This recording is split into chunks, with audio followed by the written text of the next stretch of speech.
Please join me in welcoming Paul Miller, DJ Spooky.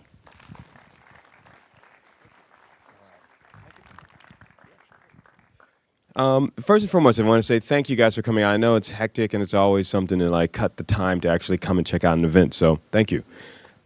Today what I want to do is walk you through a couple of issues that are kind of on my mind right now about notions of contemporary cinema in the 21st century and what that means when you're looking at the tools of an evolving era.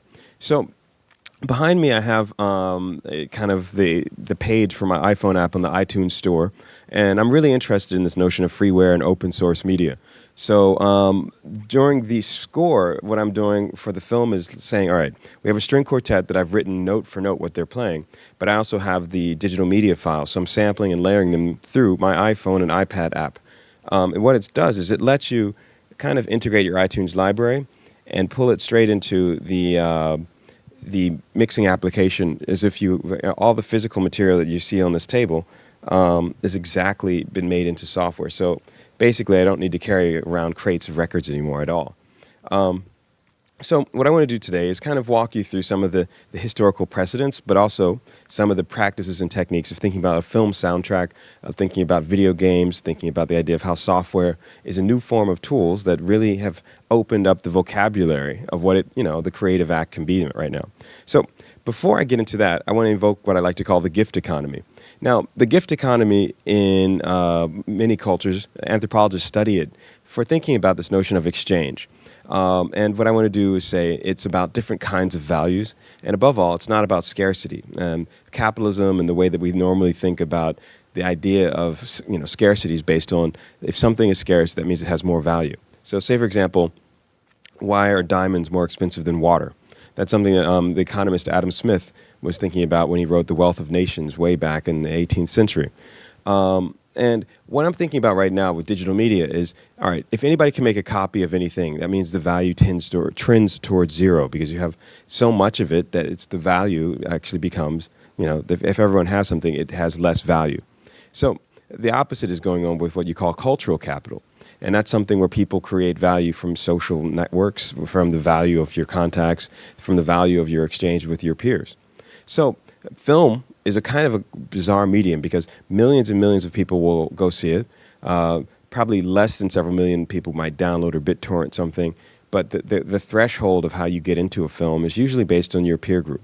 So soundtracks. What I want to do now is evoke the gift economy of a soundtrack, and that's going to be giving away lots of bits and pieces of things. So if you can take one of these and pass it on to your neighbor.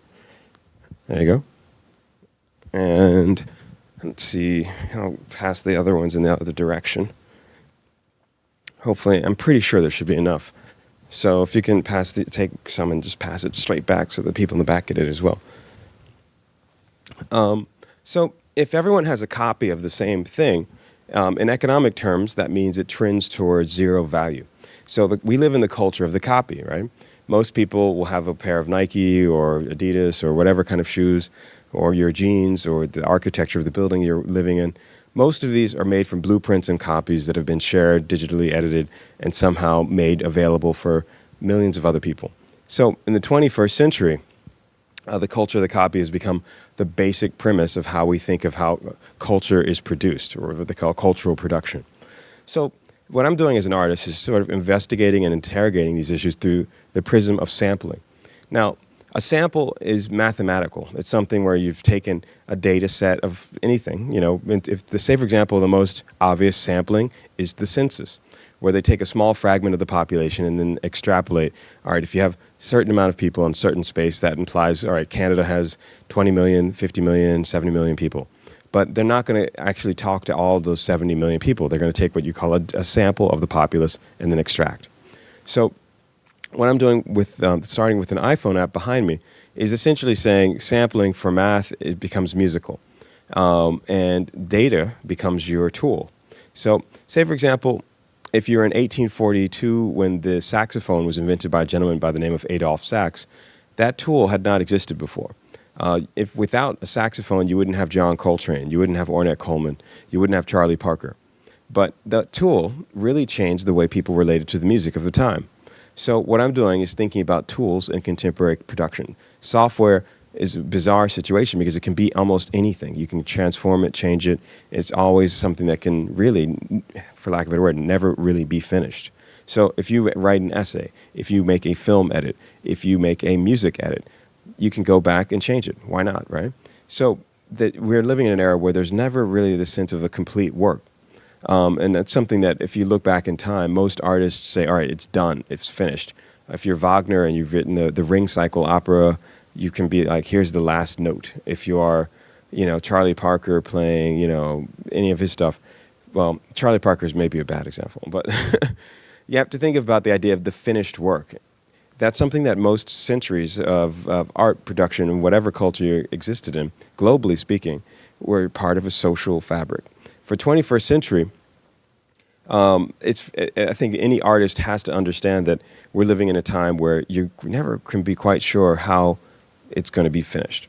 So what I want to do is walk you through the film Birth of a Nation. It's from 1915, but unpack some of the issues that go into the production of the project. So, hold on one second. I'm going to get rid of that. All right. So behind me you have the cover of Scientific American from 1915. And this is what they call stop motion photography. And what ends up happening is there was a gentleman by the name of Eddie and Jules Murray who came up with this and popularized it. I mean, there were other photographers, but he was the one who became most popular. So the camera's lens was able to capture movement and break it into small component elements, break it into very small fragments. Again, this is visual sampling. So people had never been able to see motion like this before, and the human eye never really was able to kind of create these kinds of fragments. So the camera allowed you to see, the tool, so to speak, the tool allowed you to see in a really different way. And what I love about this photograph is it's a very simple thing. If you ever see a horse running or if you ever see a bird flying, you're seeing a continuous motion. But if you see it through the camera and the camera can break it up into small bits and pieces, you can actually see the pattern of the motion. So this is visual sampling. So we're looking at this idea of visuality and the way the cinema in the 20th century really changed the way the human eye and the human ear related to the projected image. So a sample, think of it, small fragments. If I were to play you just a small sound of something, let's do a little loop here, just to give you an idea. And let's say if I wanted to just play something that's just a very small thing and then use it as a tool to break up other sounds. These are data players. These are DVJ and CDJ kind of data players. So let's just do one thing. Alrighty.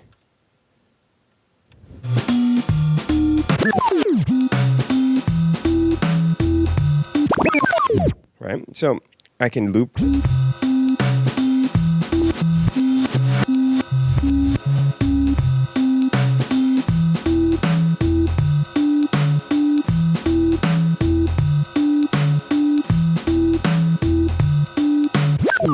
But if you're good at looping and layering and sampling, what I had just done is made a loop, but it was solid enough that you didn't hear it because it became seamless. And our ears are now used to putting together small fragments of material and making an entire functional loop. But if I made this out of smaller components,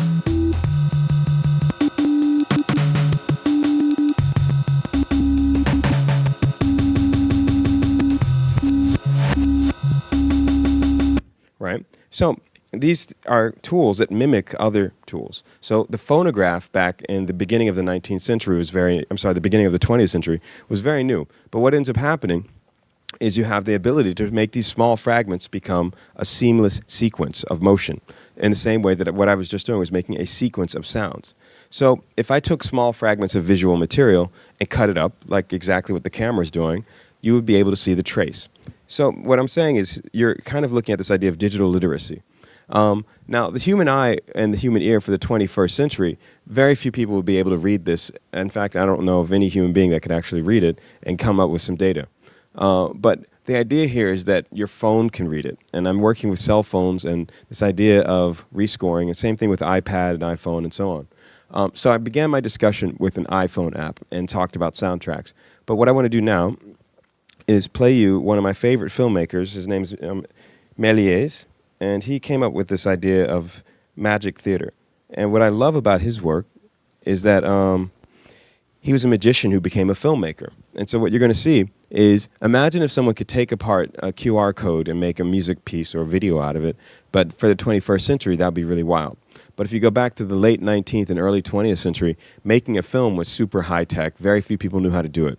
So Méliès was a magician who wanted to apply magic technique to film. This is a film from 1901 called One Man Band. Here you go, 1 second. So what you were just seeing there was a music score that was played live by a pianist, right? And back in the day, in the late 19th and early 20th century, when film was new, people would go to a movie theater much like this, and there would be someone playing piano, or there'd be a small orchestra, or somebody would be playing, and the film was edited by hand. So what they'd have to do is take out a razor, literally cut scenes and stills, and then stitch it back together. So Méliès made several copies of himself. Like if you saw one person dancing, that was him. But the reason I use this as an example is it was called One Man Band.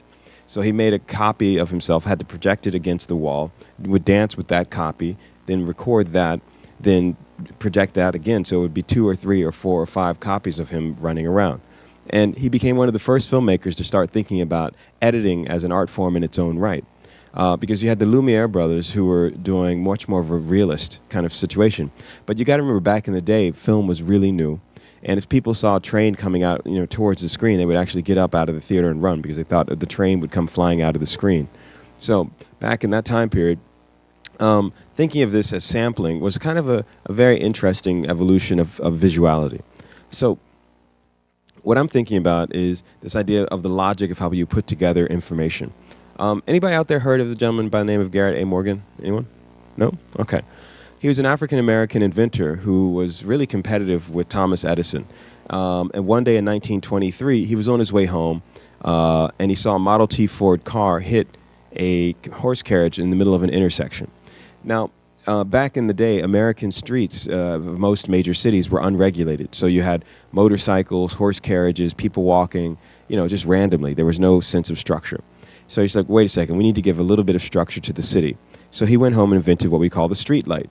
So then you have red, yellow, green, right? On every major corner of every city on the planet, you have this African-American's invention. And he's also one of the first black millionaires because he invented hair straightening cream. I don't know if so he made more money off of that than the street light. But if you think about how many corners everywhere on the planet have a street light, his family should be getting some nice commissions, right? So what I love about this idea of the street light is that it gives a sense of movement and dynamic structure to the American landscape, and then for the rest of the world after that. But when you look at any American city, and probably Canadian city, from above, we have the logic of the grid. If you go to Detroit, Chicago, LA, Washington, D.C., most major American cities have this grid structure. If you're in New York, you have 1st Avenue and 2nd Street, 3rd Avenue, 7th Avenue. The idea of a grid, of being able to take apart the landscape and apply this rational structure to it. And then all of a sudden you realize, wait a second, we need to control movement and have people be able to walk across the street. So there's a kind of choreography to the city. And what I love about the grid and then the street light is that it's like you're dancing with the city. You have red, yellow, green. If you ever go to Times Square, you'll see millions of people move across the square if the light turns green, and then they'll stop or slow down. So you have this huge ebb and flow of people in the city. So with hip-hop, with techno, with drum and bass, all these musics that come out of the urban landscape, they're responding to the grid. And that's one thing I'm really intrigued with when you think about sampling overall. There's what I like to call an orthogonal logic here. Or again, a logic of the grid applied to sound, the logic of the grid applied to how you organize experience in the urban landscape. So I'm using this as a metaphor, not only for urbanism, but thinking about the creative act and how film and hip-hop and techno and all these musics and editing forms come out of like editing the landscape in its own right. So when you think about 21st century, our landscape is information. We've moved away from some of the physical metaphors of how people think of moving in a city, but we're now looking at moving in a network that can extend geography throughout the planet, anywhere, anytime. So your cell phone becomes a portal into a different kind of landscape. So when I'm rescoring my film, first and foremost, I'm working with an open source software application, the DJ Spooky iPhone app. And last night and then tonight, what I'm doing is looking at the sounds that the ensembles are working on, and I'll just show you is exactly kind of applying turntable logic to software. And you can see I have a record shelf where I pull files on, and it's always easier just to show a quick example. So 1 second. So you can easily pull your iTunes library into this, and that's why on the screen behind me you can see the metaphor of the turntables has been pulled into a digital media context, and I'm rescoring a film during this whole situation off of my iPad.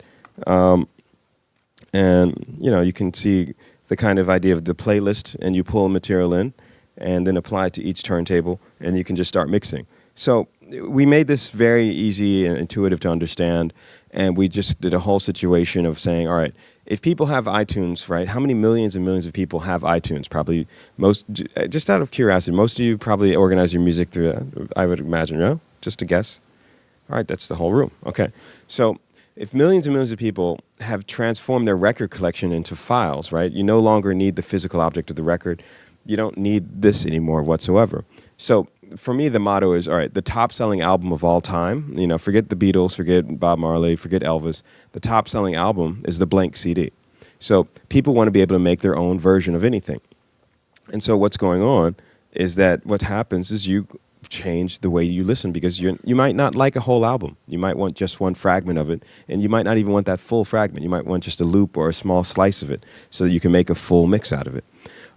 So what we were trying to figure out was like, all right, if millions and millions and millions of people organize their music through their iTunes library, we're talking about the end of the normal 20th century model of pressing play and like listening to an album all the way through. But the same thing is happening with film. So a lot of people are doing video sampling. A lot of people are playing with collage, web, the YouTube mentality of anything out there that's ever been recorded will be uploaded, and hey, run with it.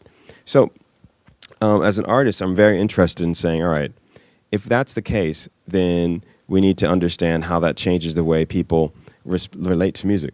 So I came up with a couple concepts to make your phone do the same thing. I'll just show you this really quick. And above all, what it does is it changes the role of the composer to the material at hand. By simply saying the way we organize experience and the way we organize our music becomes part of the actual creative act. So with Rebirth of a Nation, I'm going to play you one or two things really quick. But I want to show you, one of the fun parts about this is that you have different eras and simultaneous kind of relationships. One of my favorite Canadian writers is a gentleman by the name of William Gibson. And he has a great phrase where he says, the future is already here, it's just unevenly distributed. So I got the Greek government to allow me to play Rebirth of a Nation in the Acropolis. And this is hip-hop, so we kind of do it like that. And basically what I did was set up a huge sound system throughout the ruins of the Acropolis. And the Greek government was like, why does he want to play a KKK film here at the Acropolis? And I was like, that's a perfectly valid question. And the whole notion is like, all right, you have a situation where sampling and collage are, your generation, whether it's iPod, iTunes, and so on, you're going to take bits and pieces of things in the same way that ancient Greece, if you're telling a story, you would be able to memorize it and be able to be an actor, and this was a theater. So we got the Herod Atticus Theater at the base of the Acropolis and projected the film throughout the ruins as a kind of a contemporary art event. And the fun thing about doing this was saying, all right, if you have sampling being what we now all know and love, then if you're back in ancient Greece, sampling would have been like you just riffed on Socrates' ideas or Plato or something like that, and you're in the middle of a Greek theater and you're saying your philosophy. It's like Plato standing on a soapbox saying, "Yo, my philosophy is blah blah," So the Greek government let this happen, and we had over 5,000 people come to the show. And I'm like, "Hey, everybody, thanks for coming out to the concert. I'm the first DJ to play here in a couple thousand years," And I love the idea of saying, all right, here you have this ancient theater, and then we had a high-tech bass sound system. And, the Greek government was really respectful of the fact that history was part of the way that you could think of the event happening. Recently, I just went to the North Pole, and what I'm doing right now with my current batch of film projects is taking a high-definition studio and doing recordings and portraits of ice. So that's me walking on these mountains outside. Actually, Canada has quite an extensive relationship to the Arctic, but the whole place is melting. It looks like a nuclear bomb has gone off. And that's just, this is just a couple weeks ago. So I just got back. So when I'm looking at a composer's role to soundtrack, and I'm going to keep riffing on this idea of the soundtrack right now because that's what Rebirth of a Nation is about. It's an interrogation of the history of the projects of D.W. Griffith and the DNA of cinema.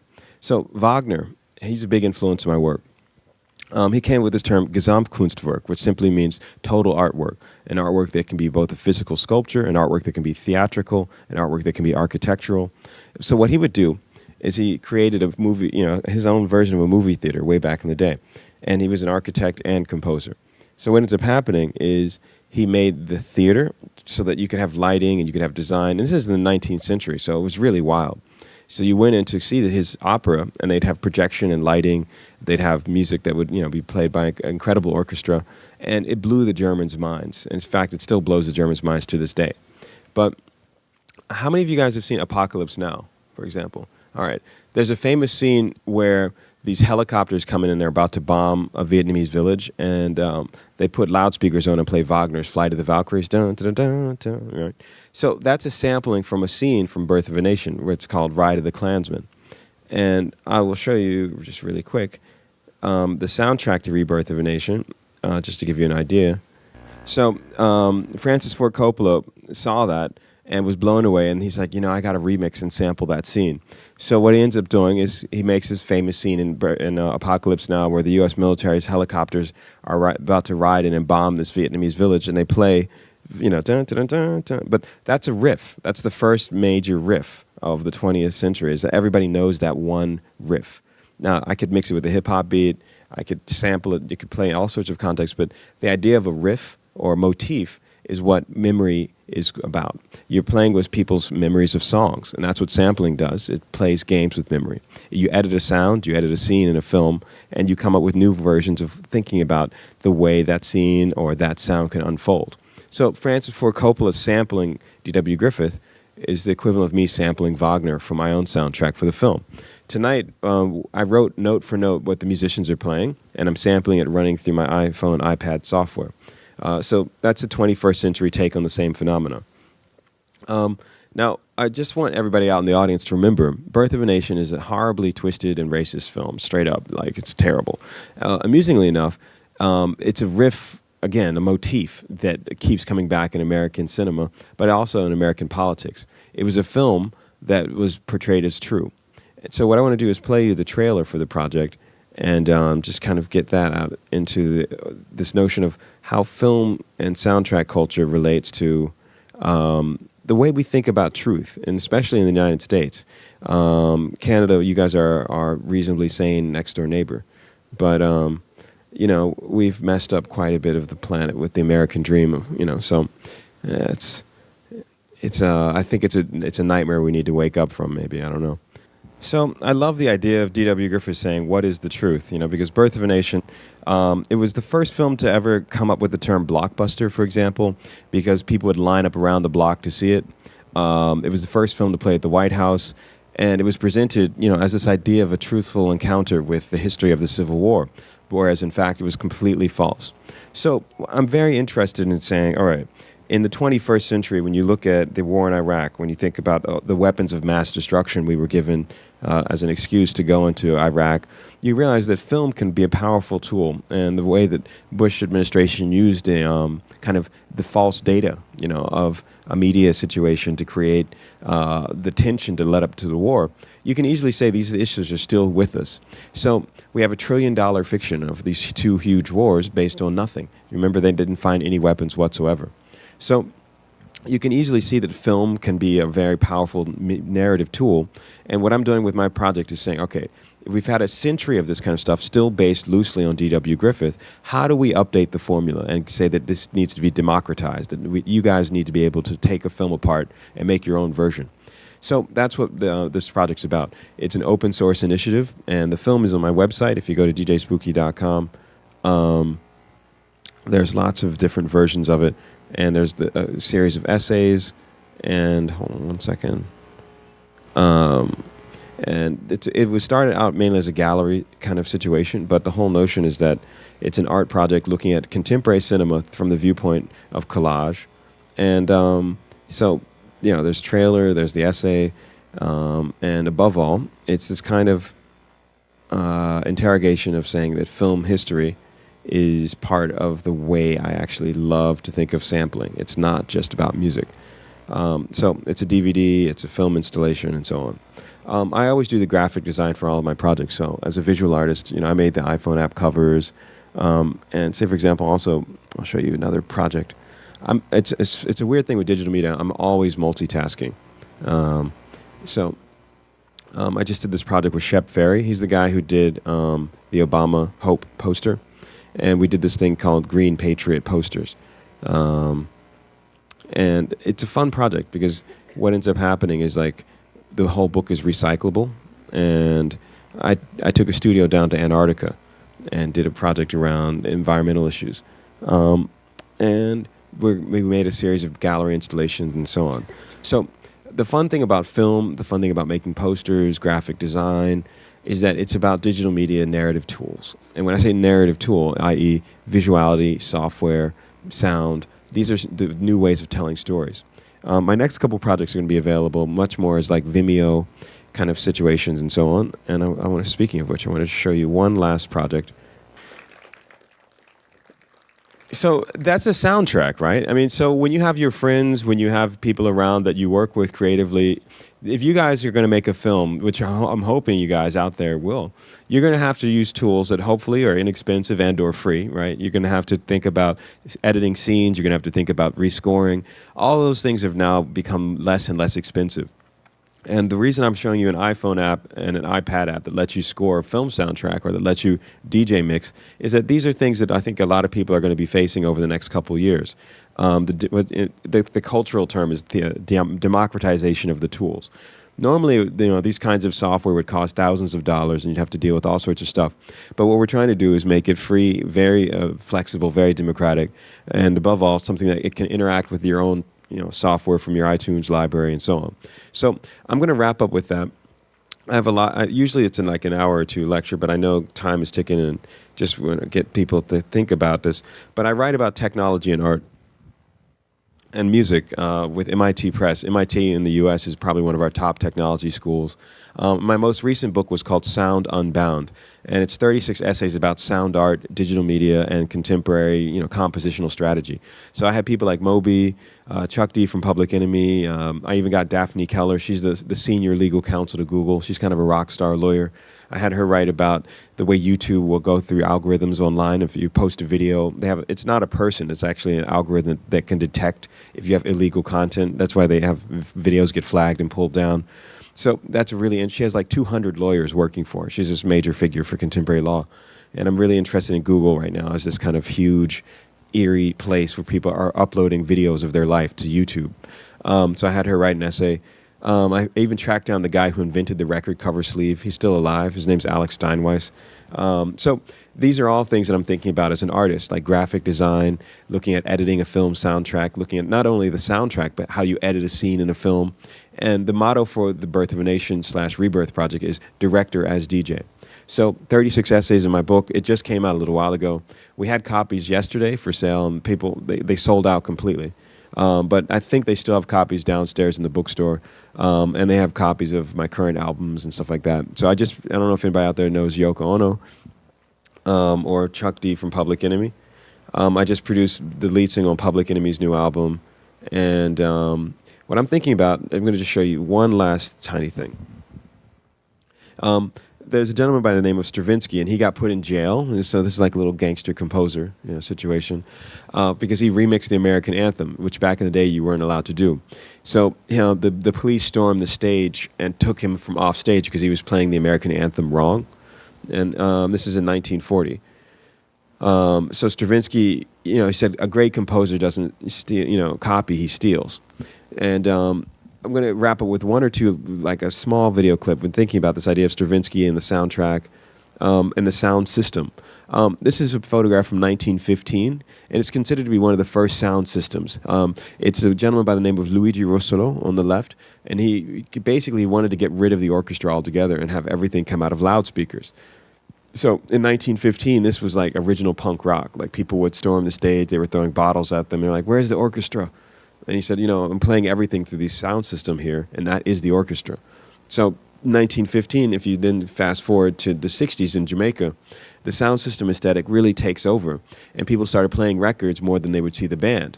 So how many of you have actually seen a band, whereas you've actually downloaded the media files of the band, like an MP3 or AIFF file, or you've seen a clip online? Most of us live through experiencing media as downloads and files exchanged. So the Jamaican aesthetic really set the tone, and I think we're still catching up to what was going on in Jamaica.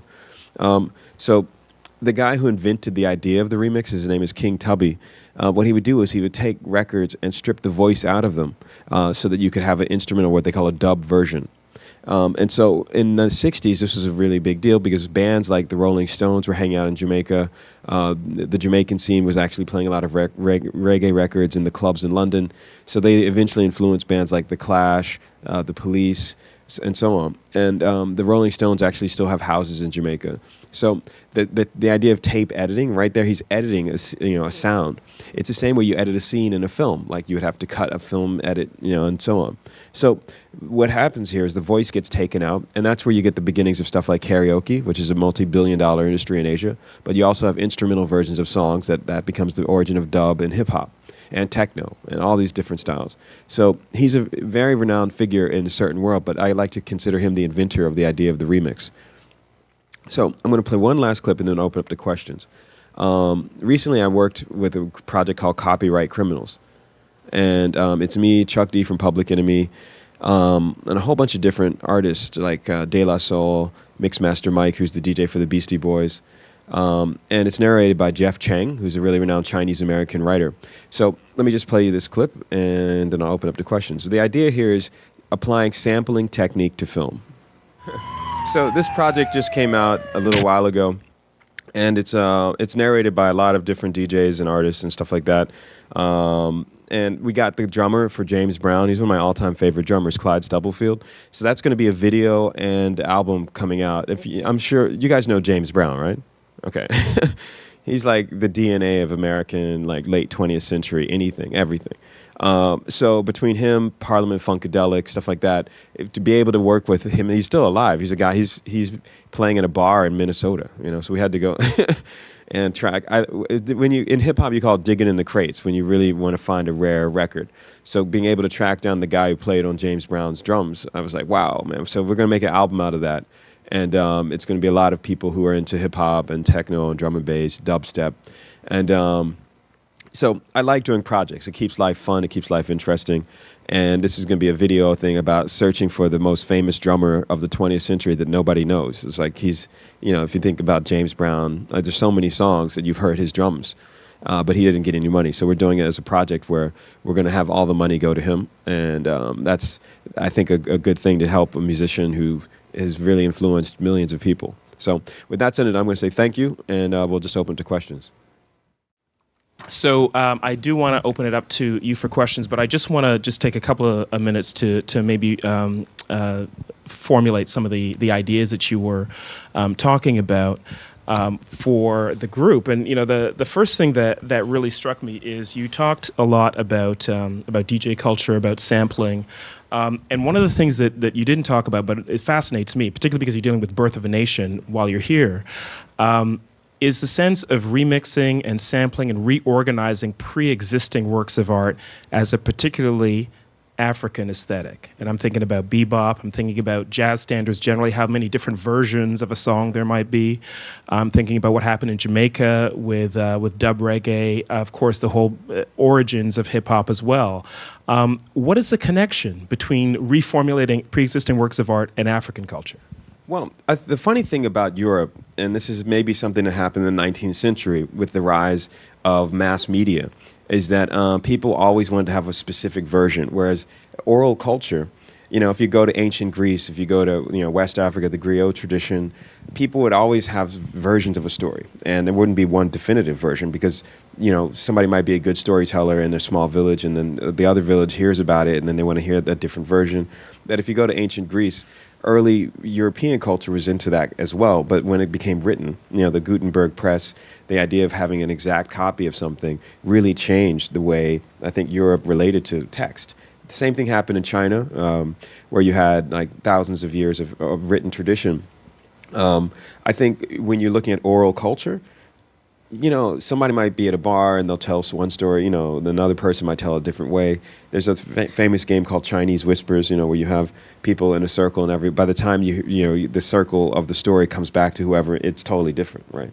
So that's something that I find really compelling, that digital media is now taking us back to this kind of oral culture. I'm remixing Marshall McLuhan, who's him and Glenn Gould are two of my favorite Canadians. And, Glenn Gould actually is a famous Canadian pianist. He stopped wanting to play altogether because he's like, look, I can just take the recording and edit it in any way. So in the 60s, that idea of recording and being able to edit, really brought you back to different versions of things. That's what I think is going on. I may know the answer to this, but do you think that there is any kind of value that can be ascribed to the original version versus the many different iterations that come from something afterwards? Well, it's got to have the funk, I mean, if it's a good film, if it's a good beat, if it's a good project in general, people will be attracted to that, and then they're going to be attracted to it and want to make their own version. If it's whack, then you won't hear about it. So it has to have that original gravitational pull, whatever that original object is. If it's a film, if it's a beat, somehow people have to be attracted to it. I remember when Danger Mouse did the Grey album, what he did was he took Prince's, or not Prince, well, it's a long story, but there was this album called The Black Album that Prince had done back in the day that Jay-Z then did his own update on called The Black Album. And he remixed it with the Beatles' White Album from the late 60s, and so he called it The Grey Album.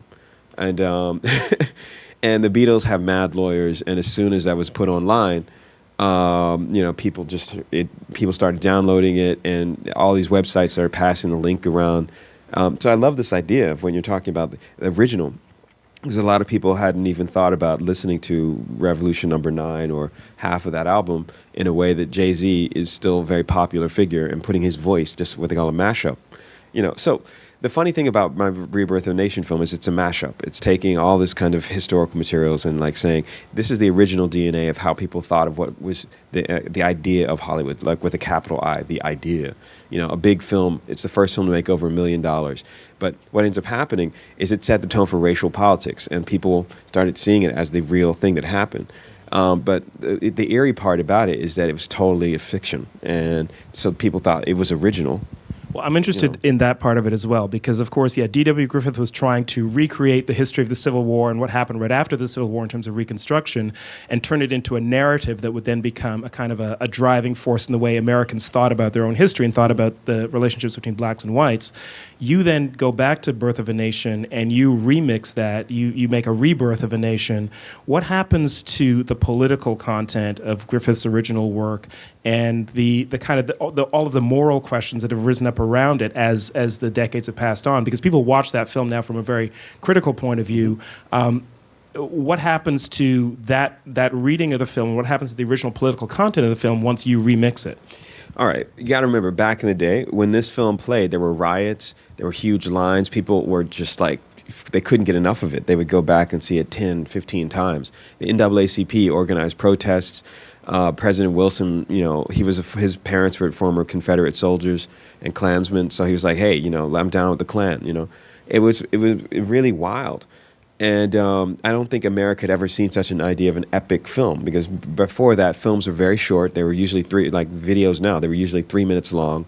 And to edit and make a 3-hour epic story of the fabled South really shocked the nation.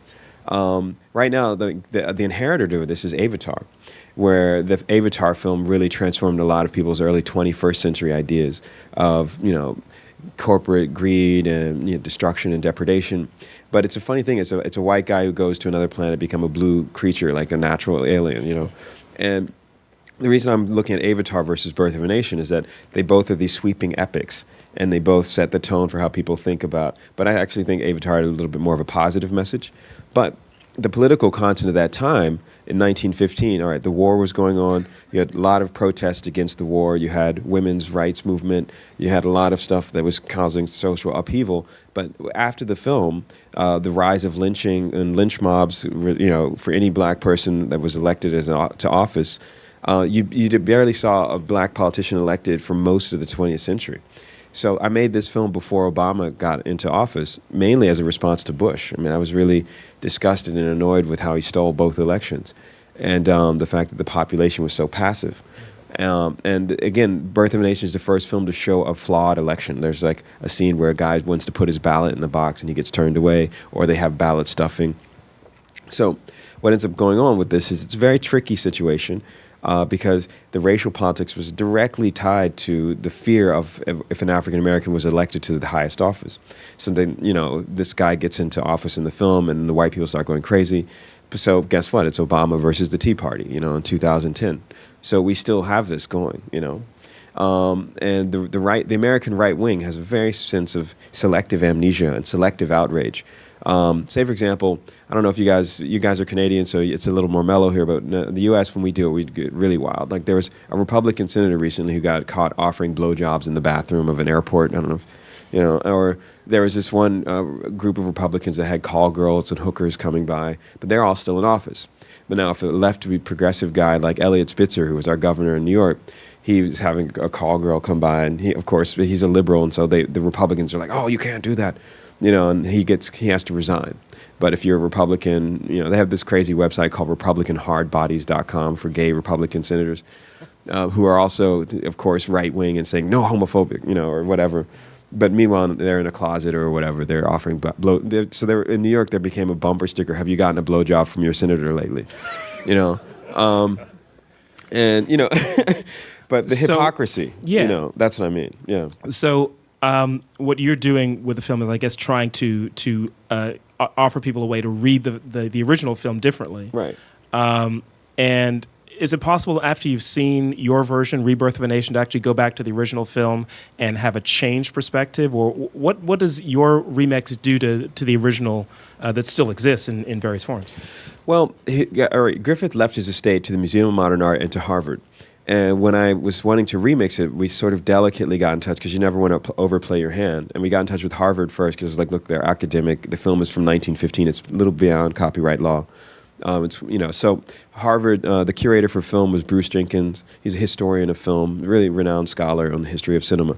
He gave the okay. And then finally we had it presented at MoMA because they have this historical films kind of series and stuff like that. So I've never really had a problem with it. And when you think about, okay, all right, if you're going to apply DJ technique to a film, rip it to shreds, tear it up, and completely put it back together seamlessly, I want people to feel like they can see my version of the film and like have an echo, going of a dialogue with the original version. Now, seeing white people in blackface, all this kind of weird, extra kind of weirdness, it's very funny because the whole film at the end of the day is about paranoia and power and sexuality. So the depredation of, there's a scene where the Gus, who's this, a former, U.S. Union soldier, and he tries to rape a young girl who's white and deflower her honor, and she becomes representative of the honor of the Southern women and stuff like that.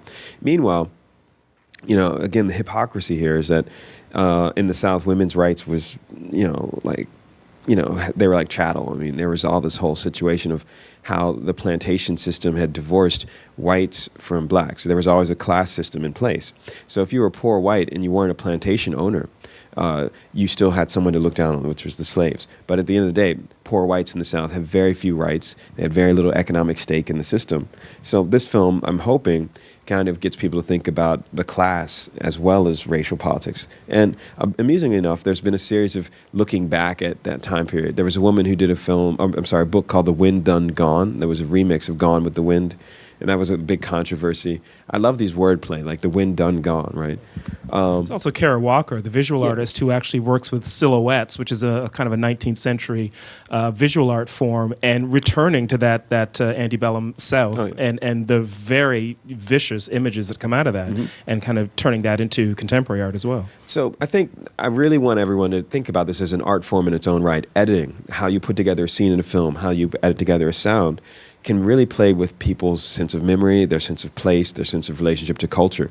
And in the U.S., we were manipulated radically by the right wing for the war in Iraq and for all sorts of stuff. And you can really see that with Fox News and stuff like that, the idea of propaganda, the idea of the political landscape of our media, it's still in place. I mean, these are still stuff that's very, very current. Interesting. Okay, let's open it up to you. If you got questions for Paul, just raise your hand. I think we have some microphones here, and we'll deliver a microphone to you just so that we can get it for everybody to hear. Who's got a comment or a question? And yeah, don't be shy. Right here. You know. Mic check. Okay, I guess the first thing I wanted to say was this: everything you're doing is really amazing. Oh, thanks. Coming from my background, musical, into graphics and creative, the whole creative thing is very cool stuff to see. And I love that you're doing open source stuff too, so that it's like you were mentioning before, it's this of technology. So, anyways, that being said, my question is, do you have any musical training? Well, I was planning on being a diplomat, believe it or not. And music is an accidental hobby. I went to Bowdoin College in Maine. And Bowdoin's what we call the Little Ivies. We have Oberlin, Bates, Wesleyan, Williams College, these kind of little schools. And I majored in macroeconomic policy for the first couple of years of university. And then the first Iraq war happened, and I was like, oh, man, I can't represent the U.S. And, just like, ah. And meanwhile, I've been collecting records, and I had a radio show in college. And Bowdoin, the nearest city, is an hour away. And there's one thing about Bowdoin, it's one of the most expensive schools in the U.S., but it's also near L.L. Bean. And the L.L. Bean's headquarters is in Maine. Maine's the whitest state in the U.S., and it's like 6 feet of snow. And that's why I can go to places like the North Pole, no problem now. But back in the day, I was like, God, it's Friday night, and there's 6 feet of snow. And these kids are like L.L. Bean clones listening to like the Eagles, So I was like, you guys, man, I got records from back in New York. I'll stop playing the Eagles at a party, let's, and it just on a Friday night in the middle of nowhere, the nearest city is an hour away. So I would start just, because it was driving me crazy. I was like, why? There's so much good music out there. Why are we listening to I don't know, just some terrible, Twisted Sister or the Eagles or something on a Friday night. So I started DJing mainly as a response, just like, God, I wanted to have better parties on campus. And just it kind of took off. And then when I moved to New York, I was writing for Art Forum, The Village Voice, Rolling Stone, Spin. And I wasn't sure which direction I wanted to go. And if you're writing, especially when The Source first came out, it was a big deal. And the guy who started it was a neighbor of mine in D.C., Dave Mays. And he started The Source as a pamphlet when he was at Harvard. So everything was new, like the hip hop movement was new. I remember when I first heard what they call drum and bass or breakbeat. This is the ancient mid 90s, early 90s. And, it just was new. So I didn't really train for that, but I did do one music elective course in classical music. So I still knew how to write 16th note, 8th note, A sharp, B flat, the kind of basic notation. But with DJing, you don't really notate in the same way, because it's like the 4/4 tempo has a very specific way of organizing the beats, whether it's techno, dance hall, reggae, you name it. It's usually in a 4/4 tempo pattern, and you have to program those in like a keyboard and stuff like that. So luckily and happily, I've always been into computers, and it's a hobby. But I still don't take music as quote-unquote serious as I probably should.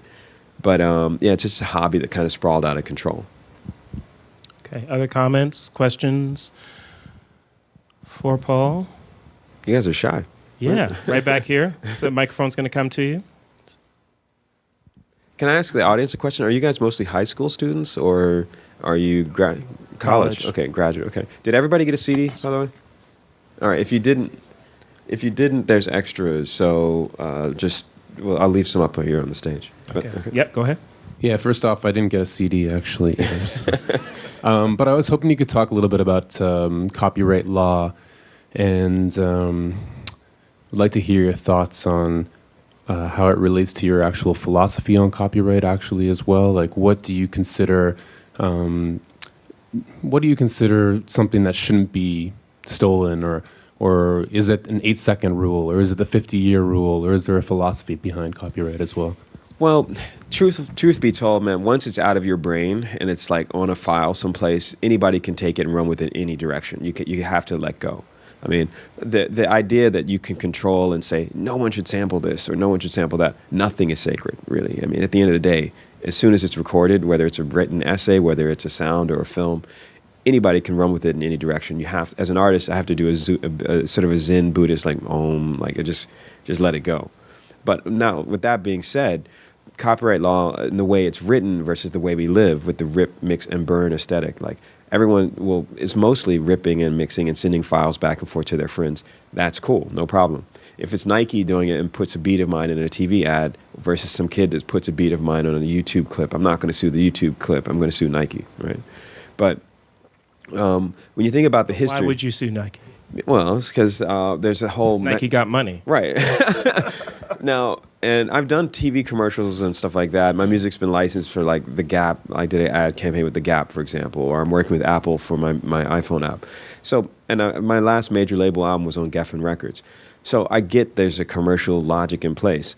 But with the community of people, like kids and like younger people and people who are using music as an informal network of exchange, if a kid is sending an MP3 file around, you know, that's not a huge deal. In fact, as an artist, you derive value from that because it's branding, you know? So that's what an economist would call an intangible good. So I'm intrigued by the two systems, the corporate sort of commercial world where you have to have stuff in place and written contracts and negotiations through lawyers and all this kind of heavy stuff whenever you do a project, versus the informal economy, the gift economy, where people trade and give mixes away. On my website, I'll just show you really quick. Yeah, I have a whole section that's just like, hey, you know, take it and run with it. I really don't care. It's not, it's really all about sharing.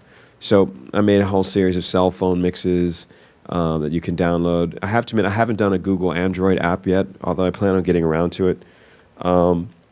By the way, for those who didn't get CDs, if I can give these to someone with the microphone, I mean, you can they're back here. So at the end of the day, the way the law is written versus the way we live are just parting ways, and it's really difficult to enforce. If you want to put your hand up for her, just to for the CDs. Yeah. Let me just jump in there. You said that you were working with Birth of a Nation, some early films, because essentially the copyright landscape was a little more easy to navigate. Are there films that are more recent that you would love to get your hands on, but that the law is essentially making complicated? You know, I really liked Memento, Christopher Nolan's film, where this guy can't remember a certain amount of time. He has to keep writing his memories on his hand. And that's like, I wanted to rescore that film, but of course, I mean, I got asked to do the music for Saw, and they used my music as a temp score, me and Aphex Twin. And they flew us out to LA to see the film, and it's like torture and murder and like, I don't know if you guys know Saw, probably everybody, right? They're now on like Saw 7, you know?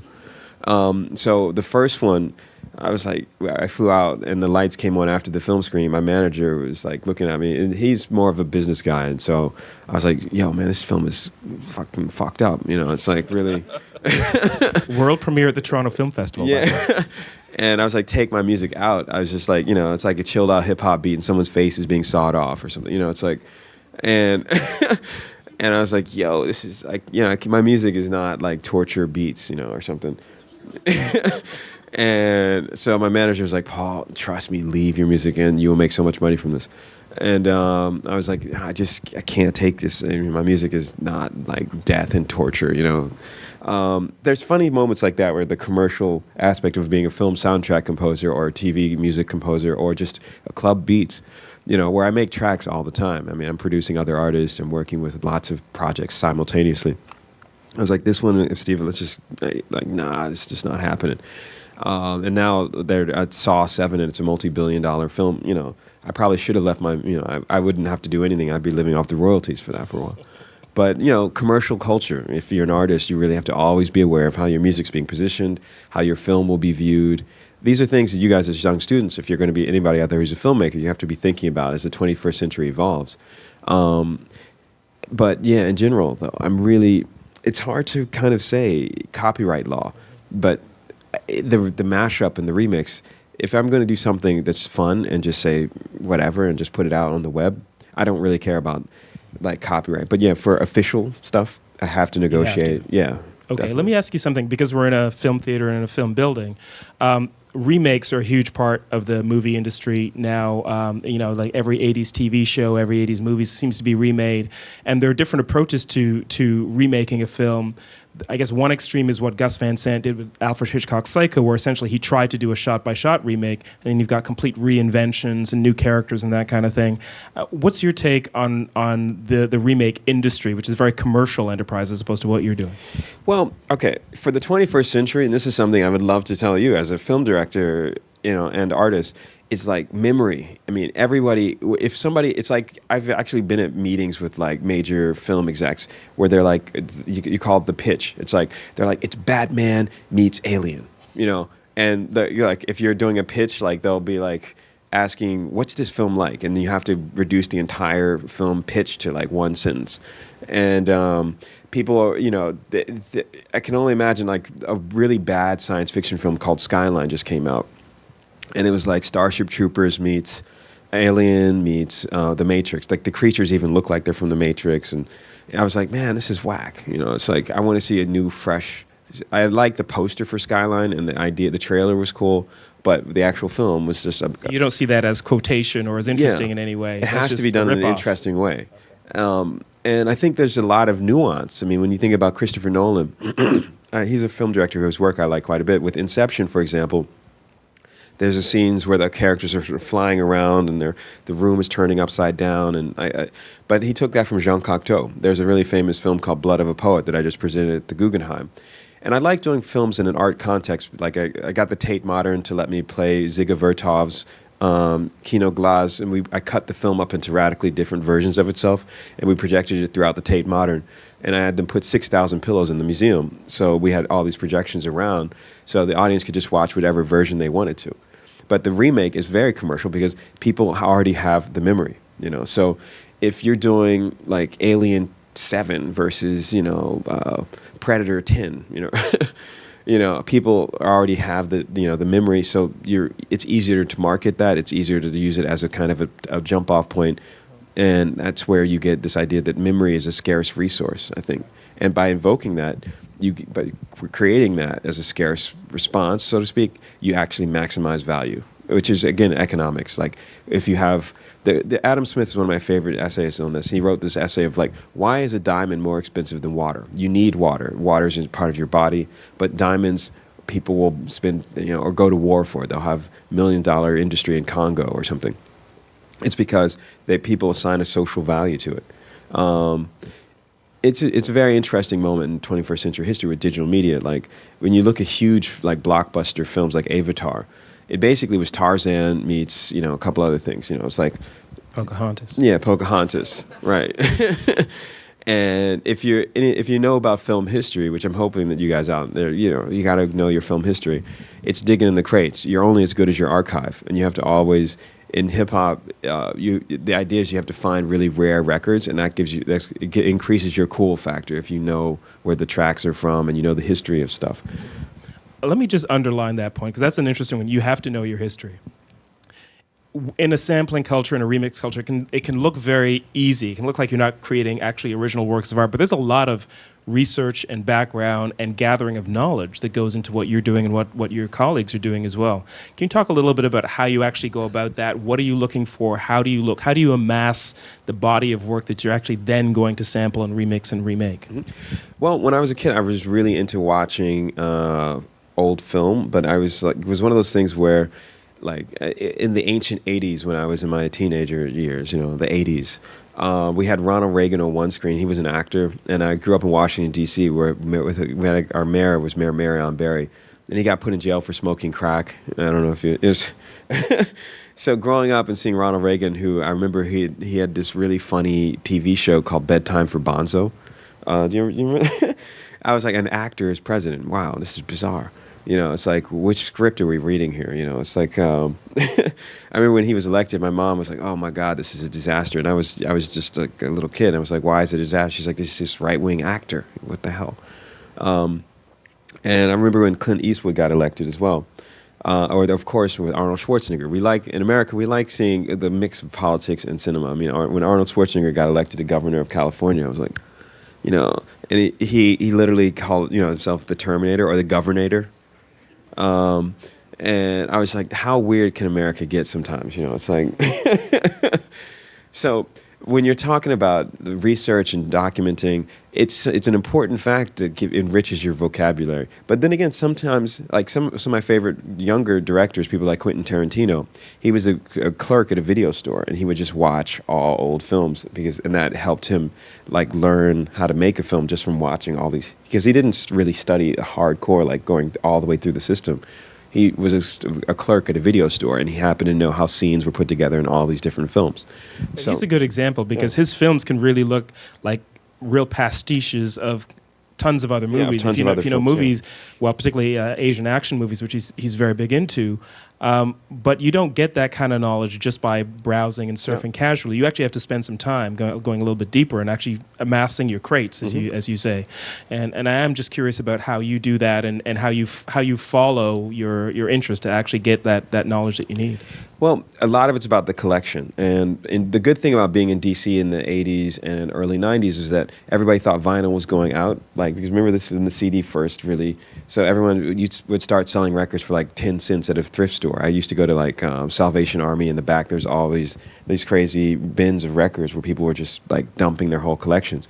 So I was able to buy records really cheap. The same thing happened with VHS back in the day. I haven't watched a VHS in like, you know, God, a long time. But back in the 80s and early 90s, there was a whole debate between VHS versus beta, blah, blah. So, again, in these kind of thrift stores, a lot of people started dumping their VHS cassettes really cheap. So you'd be able to get really a pretty big collection of film really cheap. And I was able to watch things. And then the guy who invented Netflix also went to Bowdoin. And I remember, you have Netflix in Canada, or? We do now, yeah. Okay. It's pretty much instant play, high definition, and it's incredible. Every film you possibly could remember is like digitized and ready to go. So when Netflix came along a couple of years ago, I really changed my viewing habits. And living in New York, the problem is space. Like I collect old records, I collect old films. So I have a whole wall. If you guys remember that Radiohead video, that's one section of my loft where it's like just a huge wall of records, and the other part is books and DVDs and CDs. But now I'm trying to digitize everything and just put it all in storage and clear my space out, so I can like just have a high definition or high Wi-Fi access to download files as necessary, and just have a nice open space in my loft and just have a digital, like a couple terabyte hard drives that have all my files. And just like in New York, man, it's like there's a battle for space. Like having Toronto, you guys, it's Canadian architecture is very interesting. I love this building, by the way. It's open space, very high ceilings, stuff like that. New York is a lot of people struggling, like just to get space. Other comments, questions? Yes, right here. Microphone is coming to you. One moment. I noticed in the credits of one of your books, you make a reference to Eric Davis. Mm-hmm. Could you tell us what books you read, or your relation to Eric and how he influenced you, perhaps? Sure. For those who don't know, Eric Davis is a writer who focuses on esoterica, and he's an old friend actually from when I was writing for the Village Voice. There's a couple of writers who really I think are intriguing figures for esoterica right now. Some of my favorite science fiction writers are people like Neil Stephenson, William Gibson, Bruce Sterling. And then for people who write theoretical essays looking at the change of technology and art and esoterica, I would say people like Simon Reynolds, who's a writer about electronic music, Eric Davis. There was a writer named Jeff Chang who wrote this book, Can't Stop, Won't Stop. He's a Chinese-American writer who's a historian of hip-hop. Those are people who are not only they're friends, but they're people like when we have we sit like it's like we've all just sat and all of a sudden started riffing through our archive. And Eric's like that. He's like a walking encyclopedia of all the sorts of data. And most of my friends are like that. I have a lot of friends who are geeks. Like Like last night, a whole bunch of geeks came out, which was kind of fun, like Canadian geek, and we had Margaret Atwood, who's probably one of Canada's premier writers. She was in the audience, and she bought her Twitter coach, who happens to be a friend of mine, McLean Greaves. Margaret Atwood has a Twitter coach. Yeah. I love that. I need one of those. So there's Eric's like that. But he's a good writer. If you haven't had a chance, he's a very interesting figure. All right. Who else has got a comment or a question for Paul? 2 right here. Microphone's coming. I was just wondering if there's something in particular that you look for when you're looking for content to remix or to look at in more depth. Like, is there something that draws you to that content, and how do you, why are you drawn to something in particular, and is it different for every piece, or is there something in general that you look for in common between these things? I guess I'm always attracted to sort of bugged out situations or films that are like strange and weird. Like the Birth of a Nation project is fun, but I originally was thinking of remixing this early Soviet science fiction film called Alita. It's set on like a revolution that happens in Soviet-controlled Mars, but the film was made in like the 1920s, and all the characters are wearing really bizarre like Russian revolutionary Martian costumes. Or like stuff like The Cabinet of Dr. Caligari. I like old film precisely because it was kind of new, but I'd say probably my favorite film directors are people like Orson Welles. He did this theater piece called War of the Worlds that was a radio theater. So when I'm looking at stuff that I'm attracted to, it has to be something that was wild and different, but still fun to remix. Or I'm not attracted to the more commercial, normal films like Star Wars or something like a mashup of Star Wars. I don't care. It's like, but. Millions of people do. I mean, in fact, if you go online, there's people who love mainstream film remixes and mashups. I usually am drawn to art films. I'm drawn to like, quirky, non-normal stuff. But probably that just is a taste matter or taste function. And then I'd say the bulk of most mashups and remixes are usually of mainstream stuff. Like in New York, when I was walking around. The last year, Avatar, for example, everyone was dressed like Avatar, which was kind of bizarre for Halloween, So I wouldn't remix Avatar. It's too obvious. Right here. A lot of the stuff you do is centered around like digital media. I was wondering if you see any like continued value in like the analog, or what the relationship between like the analog and digital is. Yeah, that's a great question. I mean, when something becomes digital musically, you lose a lot of signal. And analog's actually a richer and more complex sound. Like vinyl actually is very, very rich sound. If you drop the needle on vinyl, you're hearing a lot more frequencies. When you make a CD or when you burn an MP3, you're compressing, what they call compression. You lose a tremendous amount of sound nuance and quality. So most of our generation's ears have been conditioned by the MP3 or AAFF or FLAC files. So our ear, when my mom hears MP3, she's like, I hate the sound of it. It has this little swishy, annoying sound, So she would rather hear old vinyl. I like old vinyl when I'm, sort of chilling out at home, dropping the needle. You just, if you're an audiophile and you have good speakers, you can really hear how bad an MP3 is compressed. But yeah, analog signal is more complex. It's more rich.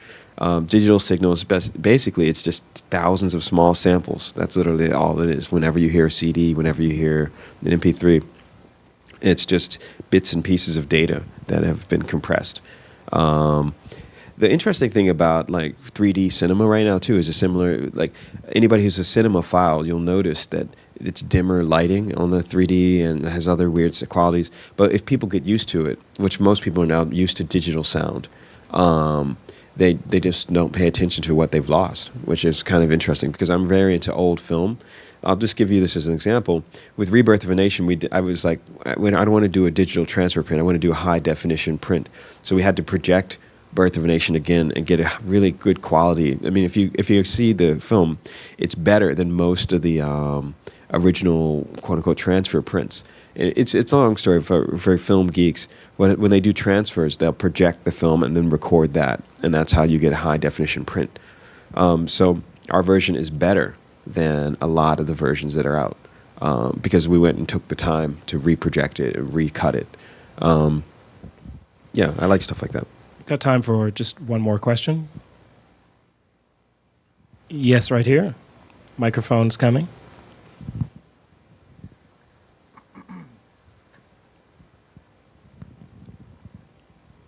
What advice would you give to aspiring artists? That's a great closing question.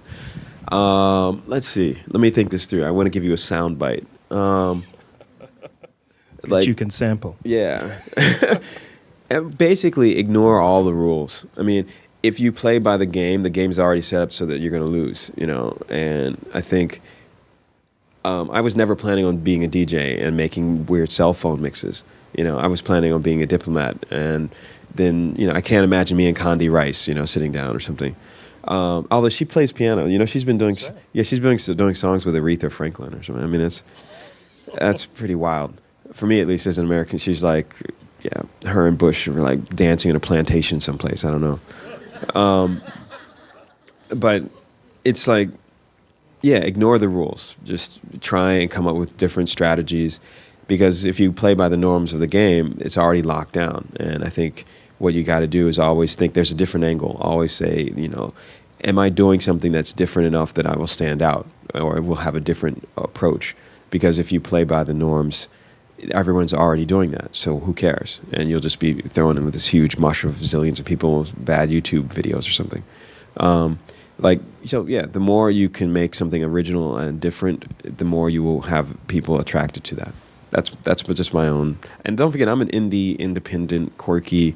It's not every day that you have DJs remixing KKK films, you know.